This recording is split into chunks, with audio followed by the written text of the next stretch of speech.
ओम शांति। 8 जून 71 की मुरली, और मुरली का टाइटल है जीवन के लिए 3 चीजों की आवश्यकता। क्या बता रहे बाबा? खुराक, खुशी और खजाना। इस मुरली के इंपॉर्टेंट पॉइंट्स हम देखेंगे। तो बाबा ने कहा कि जीवन में मुख्य 3 चीजों की आवश्यकता होती है, चाहे वो लौकिक जीवन हो, अलौकिक जीवन हो। क्या क्या चाहिए? एक तो चाहिए खुराक, दूसरा खुशी, और तीसरा खजाना। खजाने के बिना कुछ नहीं होता, खुशी के बिना भी जीवन नहीं, और खुराक भी आवश्यक है। खुशी तो हुई प्राप्ति की, जो मिलता है उससे, जो प्राप्त होता है उसकी खुशी रहती है। बाकी खुराक और खजाना कौन सा है? तो सबसे पहला क्या है? खजाना। खजाना क्या मिलता है? ज्ञान का। क्या देते हैं बाबा हमें? ज्ञान का खजाना। और खुराक कौन सी है? खुराक है याद से जो शक्ति भरती है। तो एक है ज्ञान, दूसरा है योग। तो ज्ञान खजाना है, और योग से, याद से शक्ति भरती है, वो क्या है? खुराक। तो जीवन की एनर्जी खुराक है, तो ये शक्ति मिलती है। तो खजाना, खुराक और ये दोनों मिलते हैं तो खुशी होती है।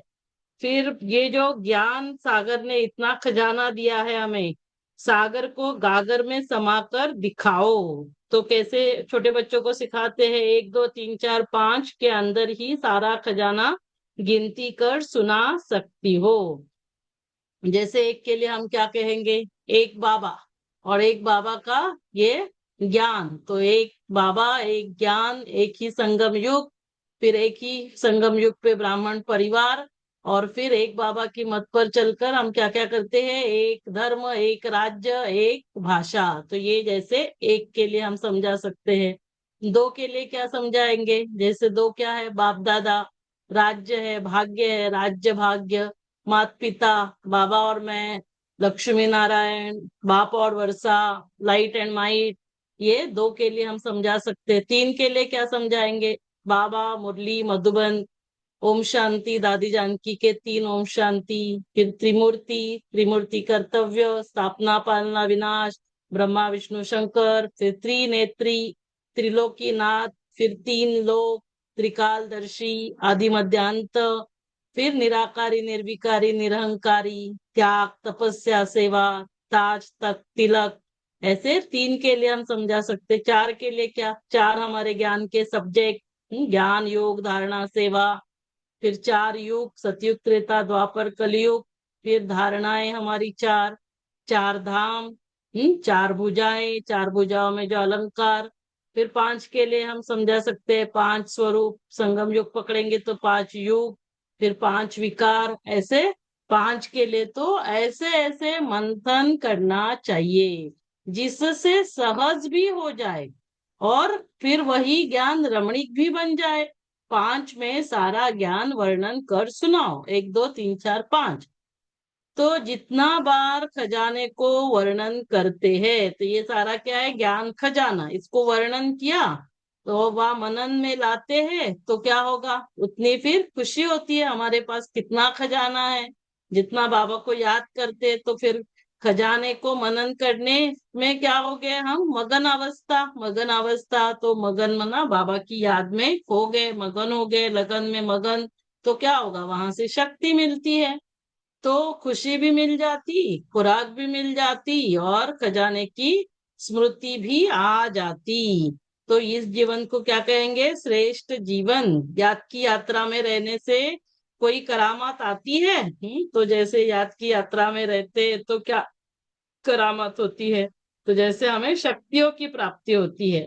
लेकिन इस शक्तियों को हमें क्या करना है? करामात नहीं समझना है। ये क्या है? श्रीमत। इसको श्रीमत का प्रैक्टिकल कर्तव्य समझकर चलते हो, उन आत्माओं के पास क्या होती है? दुनिया वालों के पास करामत, और हम लोगों के पास बुद्धि। आप लोगों की बुद्धि में आएगी श्रीमत। तो श्रीमत और करामत में फर्क है। करामत समझ शक्तियों का प्रयोग नहीं करेंगे हम, कर्तव्य समझकर। ये क्या है? श्रीमत पर हमारा कर्तव्य समझ शक्तियों का प्रयोग करेंगे, है ना? ये सारी शक्तियां हमें मिल जाएगी।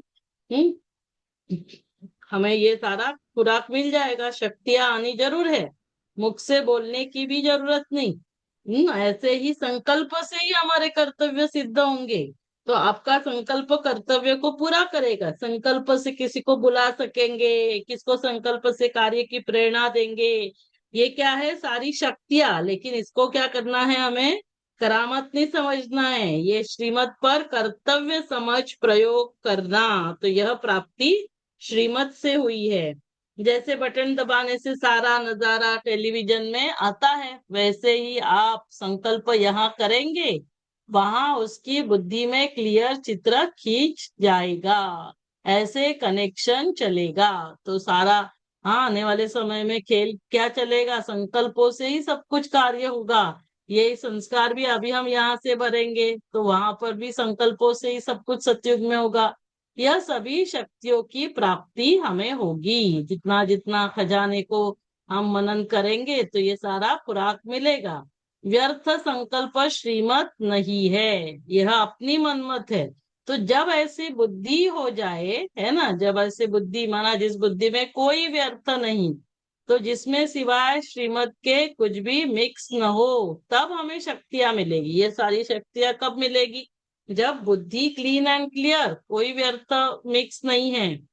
तो ऐसे हमें शक्तियों को धारण करना है, और यही फिर शक्तियों का पूजन गायन इसीलिए अंतिम समय बढ़ता जाएगा। जो ऐसे शक्तियों को धारण करेंगे, गायन होते होते ही क्या होगा, फिर शक्तियां प्रत्यक्ष हो जाएगी। अच्छा, तो ये क्या था, तीन जो हमारे जीवन के लिए चीजें आवश्यक है, खुराक, खुशी और खजाना, उसके इम्पोर्टेंट पॉइंट। क्योंकि इस मुरली में ना काफी सारी बातें हैं, ऑलमोस्ट 6 छोटी छोटी मुरलियां एक साथ है। दूसरा, फिर बाबा शांति दल के बारे में बता रहे।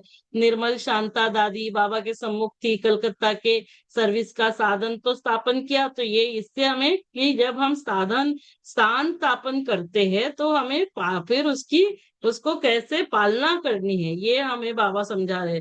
तो जैसे जेल में भाषण के लिए कितना ऑफर करते हैं ना, क्योंकि पापात्माओं को पुण्यात्मा बनाने का साधन है, तब निमंत्रण देते हैं। ऐसे ही कहा अशांति होगी तो यह शक्ति दल, शांति दल, हाँ, समझा जाएगा। ऐसी भी गवर्नमेंट द्वारा ऑफर होगी, तब तो ऑफरिंग गाई जाएगी। अशांति के बीच ये शांति दल क्या होगा, सेफ्टी का साधन, ऐसे तुम प्रसिद्ध हो जाएंगे। और जैसे चारों ओर आग होगी, लेकिन यह एक ही स्थान शांति का है, ऐसे सभी अनुभव करेंगे। इसी स्थान से ही हमको सेफ्टी व शांति मिल सकती है। तो ऐसे ये बाबा के जो स्थान है, ये सभी स्थान की क्या होगी, है ना, सेफ्टी के साधन बनेंगे। स्थान भी अवस्था को बढ़ाता है, तो क्योंकि वहां पर योग होते हैं। तो ऐसा कोई स्थान बनाओ जो कोई कभी भी परेशान दुखी आत्मा हो, चिंता में डूबी हुई हो, वह आने से ही महसूस करे कि हम कहाँ आ गए हैं। ऐसा प्लान बनाओ। तो स्थान जो भी बाबा के हैं, सभी सेंटर्स, गीता पाठशाला, हाँ, हमारे घर, हमको ऐसे स्थान बनाने हैं, ताकि परेशान अंतिम समय परेशान दुखी चिंता में डूबी हुई आत्माएं आएगी, है ना, बोलेगी यहाँ आने से ही हमें सुकून मिलता है, आपके हाथ का पानी पिलाओ, आप हमारे हाथ, है ना, सिर पर रखो। ये सब खेल अंतिम समय चलने वाला है। तो सफलता, तो ये क्या था, कैसे हमें अपने स्थानों को शांति दल, शक्ति दल बनाना है। ये था दूसरी दूसरी एक शॉर्ट मुरली। फिर तीसरा बाबा क्या समझा रहे हैं, सहनशीलता के ऊपर। देखो, सहनशीलता का गुण धारण करने से क्या क्या हो सकता है। तो ये है तीसरा पार्ट। तो सफलता मूर्त बनने के लिए मुख्य क्या चाहिए, सहनशीलता। सहनशीलता और सरलता कोई भी कार्य को क्या कर सकते हैं, सफल बना सकती है। तो अभी देखो क्या क्या कर सकती है सहनशीलता जब होती है, तो एक तो कोई भी कार्य सफल हो जाता। दूसरा क्या है, किसी के कठोर संस्कार है उनको शीतल बना देते हैं, सहज कर देते। तीसरा क्या है कि गंभीरता हम धारण कर सकते हैं। चौथा, जैसे गहराई में, जितना गंभीर होंगे तो गहराई में जा सकेंगे, गहराई में जाकर फिर हम कितने रत्न लेकर आ सकते हैं, फिर कभी घबराएंगे नहीं।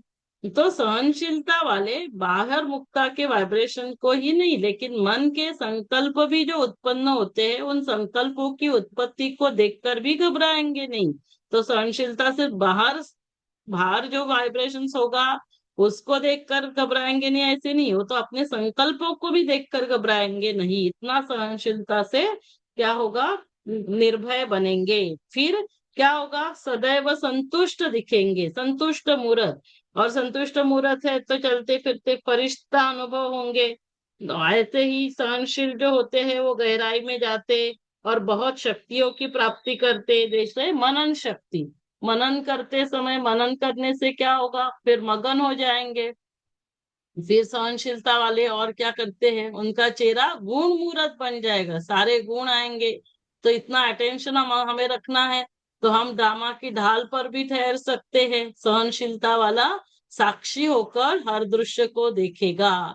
तो ऐसे 10 विशेषताएं हमारे अंदर सहनशीलता से आ जाती है। सदैव कोई ना कोई गुण सामने देख उनकी गहराई में जाना। तो जैसे ये सहनशीलता के गुण की गहराई में बाबा लेकर गए, ऐसे हमें बाकी गुणों के भी गहराई में जाना है। मालूम होता है ये उतना ही हर गुण को ग्रहण करना व वर्णन करना सहज है, जैसे ही इसका वैल्यू हमें समझ में आएगा। लेकिन एक एक गुण की गहराई कितनी है, यह जो जानते हैं वही इतने वैल्यूएबल बनते हैं। देखो, सहनशीलता के बारे में इतना हमने समझा तो उसको धारण करके हम वैल्यूएबल बनते। ऐसे ही बाकी गुणों को भी धारण करना, उनका ही गायन फिर क्या होगा, सर्वगुण संपन्न हो जाता, सर्वगुण उनके पास आ जाते। और गुणों के आधार से इतने वैल्यूएबल बने, उस एक एक गुण की कितनी वैल्यू होगी। तो ऐसे एक एक गुण धारण करके हम सर्वगुण संपन्न बनते, तो उनकी कितनी वैल्यू है। तो ये था सहनशीलता और गुणों के बारे में। फिर आगे बाबा क्या बता रहे थे, त्रिमूर्ति के बारे में। हाँ, तो त्रिमूर्ति और फिर लास्ट, तो ऐसे 6 मुरलियां इसमें थी। तो अभी त्रिमूर्ति के बारे में देखेंगे और फिर वरदान एंड गिफ्ट। तो बाबा ने कहा कि बाप दादा को त्रिमूर्ति कहते हैं। एक एक के एक मूर्त से 3 मूर्त का साक्षात्कार होता। तो क्या है, स्थापना, पालना और विनाश। तो जैसे अभी 3 कर्तव्य होते हैं त्रिमूर्ति के। तो स्थापना क्या करेंगे, कई आत्माओं के अंदर दैवी संस्कारों की रचना व स्थापना कराते हो। तो ये सिर्फ हमारे खुद के लिए नहीं, हमें औरों को भी, औरों के अंदर भी संस्कारों की स्थापना, पालना और विनाश करना है। तो कई आत्माओं, क्योंकि ये कर्तव्य खुद के लिए नहीं, स्वयं के लिए भी और औरों के लिए। तो दैवी संस्कारों की क्या करनी है, स्थापना करनी है।